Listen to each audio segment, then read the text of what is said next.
Marinaaga po. Nanonood pa kayo ng YouTube? Bistado na si Certified from D. Nahiling din po yung vlog ko. Salamat po. Ayun, yung papakita ko sa YouTube yung garden mo. Hindi lang sa kalsada. Maganda naman.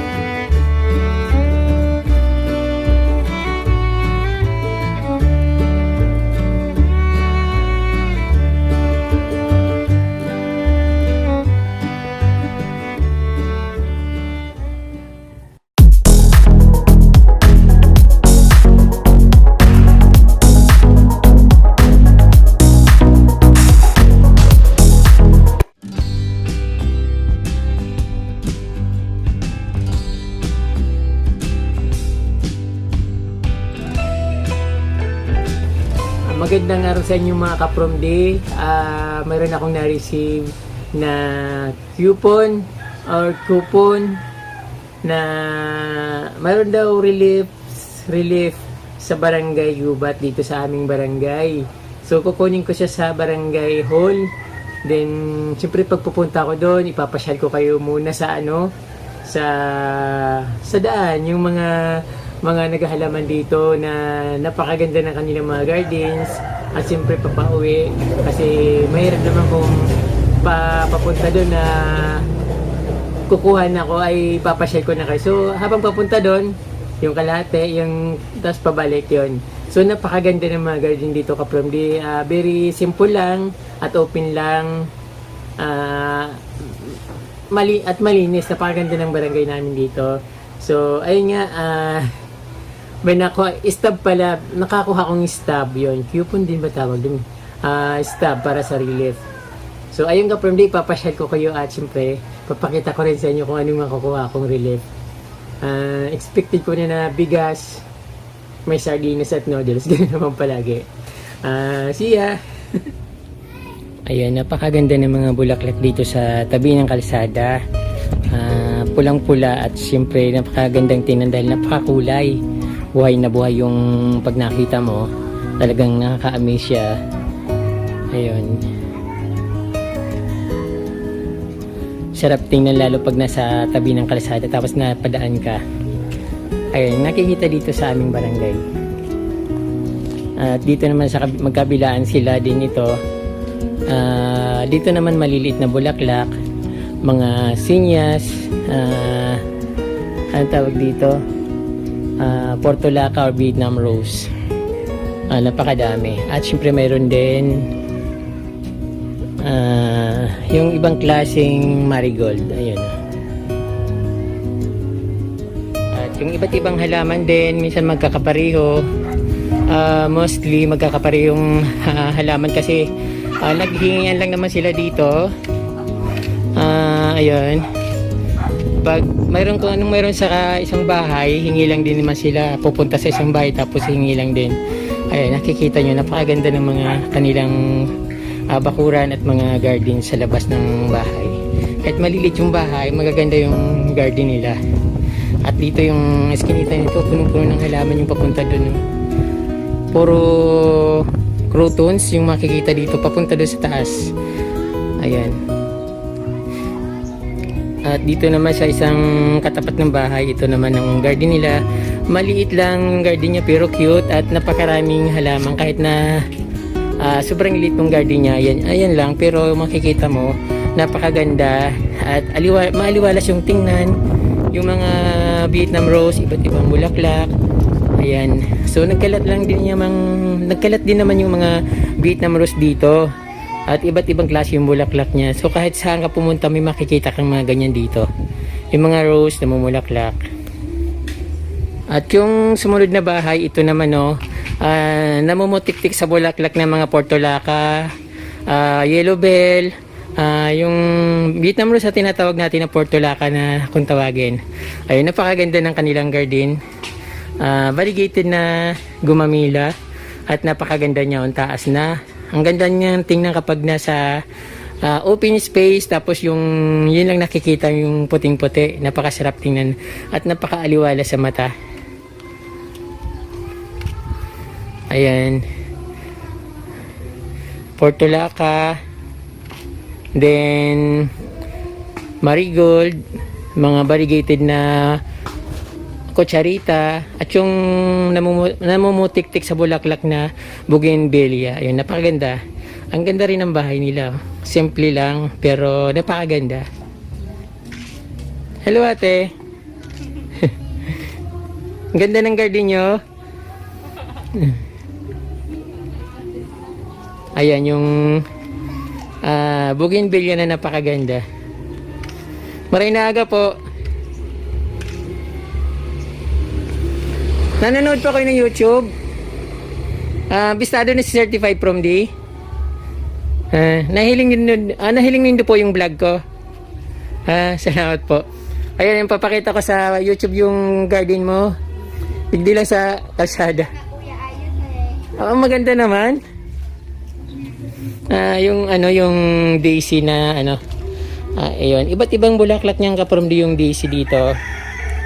Mayroon pula, mayroon orange, mayroon purple, mayroon puti. Pero yung yellow lang yung nasa kanila dito. Sa tapat ng bahay niya, medyo napabayaan ng yung konti yung halaman niya, yung garden niya, medyo ang dami ng damo. Pero yung dito, parang rin siya ka-from D. Damo lang ito, pero napakaganda niya. Parang halaman na rin. Kung titingnan nyo, parang halaman. Tapos may mga bulaklak siya na maliliit. At ang ganda-ganda niya ka-from D. Hindi siya tinanim. Kalat yan ditong ganyan. Pero minsan lang yung bihirang-bihira yung damo na naggaganyan na nag-aastang halaman na napakaganda. Ayan. Siyempre dito rin yung katabi niya. Hindi rin siya papatalo. Ganon din. Mayroon silang gumamela na may bulaklak na napakaganda. Ayun. At yung garden niya maliit lang. So hindi na ako papasok kasi ka-from D, hindi ko naman sila kakilala. Dumadaan ako dito sa kalsada kasi nakikita ko ang gaganda ng mga halaman nila. Alam ko napakamahal ng matdo at napakahirap buhayin yan. So hindi ko alam kung dapat na yata ano ba yung tinatawag doon? Ginagraft na yung grafting na yung bago itanim. Dapat doon pa lang pinapaugat na nila sa puno. Yung nakikita ko doon sa Tagaytay na ginagawa, yun nga, ay sa Laguna ba yun? Sa Bay Laguna. So nagagraft sila ng mga matdo. Gustong gusto ko yan kasi mahilig ako sa halaman na variegated. Kaya yun ang isa sa mga favorite ko. Hindi naman sa favorite to favorite. Pero mas gusto ko pa rin yung Monaika kaysa sa matdo. Kasi yung Monaika, nag-iiba-iba yung kulay niya at nagiging parang orange. And dito naman ka-from D sa sumunod na bahay, ang daming bulaklak nakikita nyo. May gumamila, may ano ba yung tawag doon? May yung bougainvillea at yung daisy na sabi ko may kulay pink na daisy. Then sinya, ayan. Nang gaganda-ganda ng mga garden nila dito. Ayan, may croutons na napakakulay. Then yung sumunod, the same din. Hindi na ako nagdala ng pang gimbal kasi sa gaba lang, mabigat kasi yung gimbal. Ayan, napakaganda ng kanyang dito, bougainvillea. Yung bulaklak niya talagang sariwang-sariwa at namumutik-tik sa bulaklak. At ganoon din yung yung cane red na variegated. Ayun, may bulaklak din siya puti at napakaganda ng kanyang bulaklak from the Meron din ako nito sa bahay, nakikita niyo naman. Ayan puting-puti, parang malainggil yung bulaklak niya. Ayan.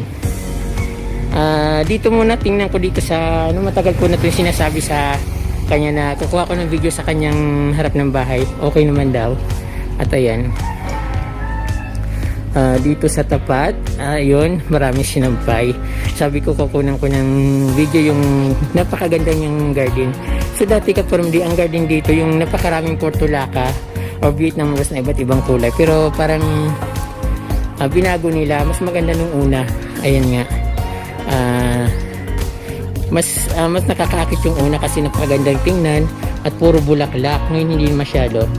Pero maganda pa rin.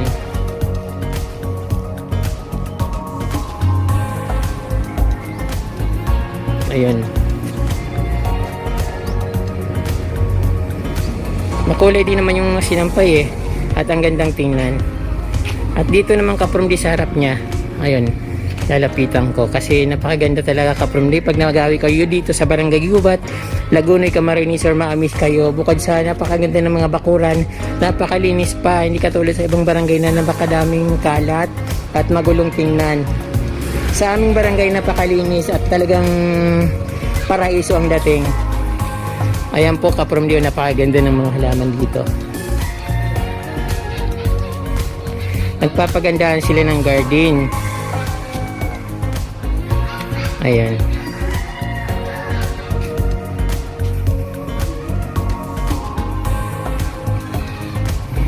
At yun mga nakapaligid, ganun din. Daming mga halaman. At napakaaliwalas tingnan.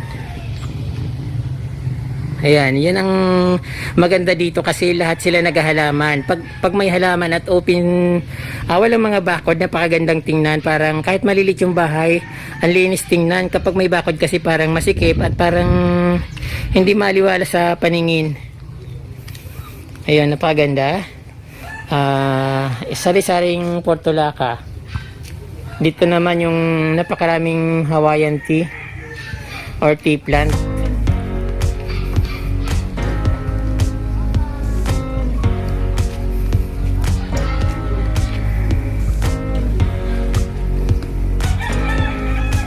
Pag medyo maulan, tag-ulan na kasi pag sobrang init na susunog yung dahon niya. Kapag tag-ulan na yung kulay niya nagiging pink lahat. Napakagandang tingnan. Ayan. At ito naman kapromdi yung mga halaman dito sa malapit na sa barangay hall kung saan kukunin ko yung relief goods na bigay ng barangay. So ito makikita naman dito sa malapit sa barangay hall ang napakaraming yellow bell at iba't ibang klase ng bulaklak na nagagandahan. Ito naman yung garden ni nanay. At napakaganda ng kanyang garden, maaliwalas. Yung arrowroot na halaman at napakaganda ng kanyang dahon. Parang bulaklak na yung dating niya. Pero yung ganito ko kasi parang pinuputol ko dahil parang masyadong lush at parang nagtutulpak na yung natutumba na sa sobrang taas. Ayan, napakadami niyang halaman. Inay, kumusta mo? Ayan ang halaman ni nanay dito, napakaganda. At simple lang, isang senior citizen na napakahilig sa halaman. At yun nga, palagi ko naman siyang nakikita, kaya lang hindi kami masyadong magkakilala. Ayan, napakaganda ng kanyang halaman. At yung mayroon siyang Heart of Jesus na caladium, ayun po, napakaganda. Nasa paso. Ayan. Medyo maluwag yung halaman niya pero mas maganda pag maluwag kasi maaliwalas tingnan. At yung mga variegated na halaman at yung makukulay na bulaklak, yung napakagandang tingnan dito sa kanyang bakuran. Ayan.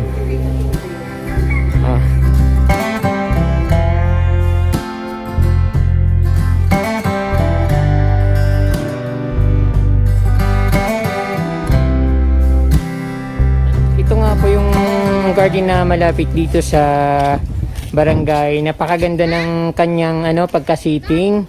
So napakaliwanag ng mga bulaklak ng yellow bell at napakadami niya. Ayan po. Then syempre sa baba yung mga kutsarita na pinorm nila na bilog-bilog. Then yan may mga bulaklak din. At iba't ibang klaseng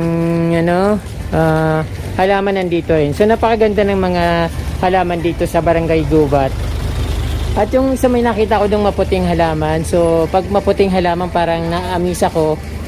Marami akong nakikitang ganyan pero hindi ko alam yung hindi ko alam kung anong klaseng halaman yung ganyan.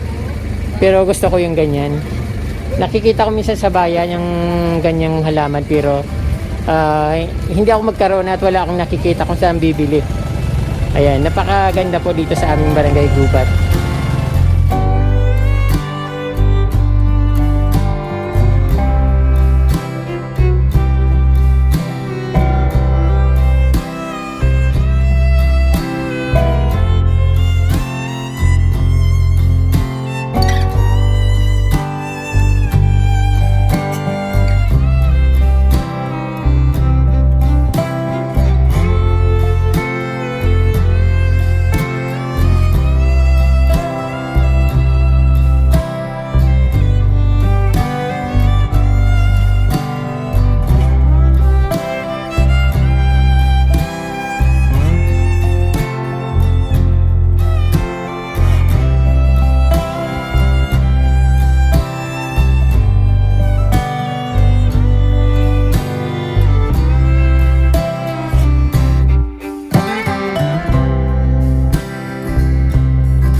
So, habang nagbi-video ako ng mga halaman, may napansin ako kapamdi. I think hindi usual, is unusual. Kasi ang tarik ng araw, so mga quarter to 10 o'clock in the morning yun. So yung araw mataas at ang linaw-linaw ng langit.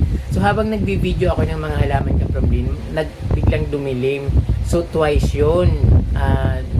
Twice yung pagdilim. Napapansin ko sa camera, parang dilim, pero pag tumitingin ako sa kapaligiran talagang madilim. Hindi ko alam kung bakit ganon.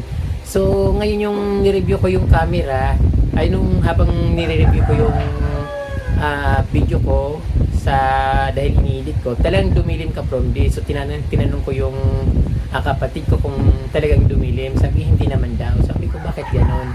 So parang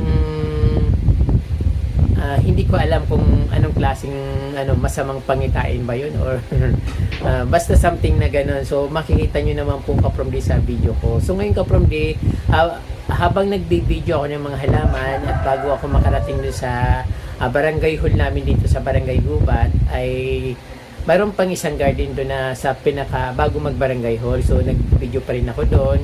At nung matapos ko yung video, nung chinichi ko yung video ko doon sa cellphone kung na-record ko, di na yun. Tapos biglang may sumalubong sa akin,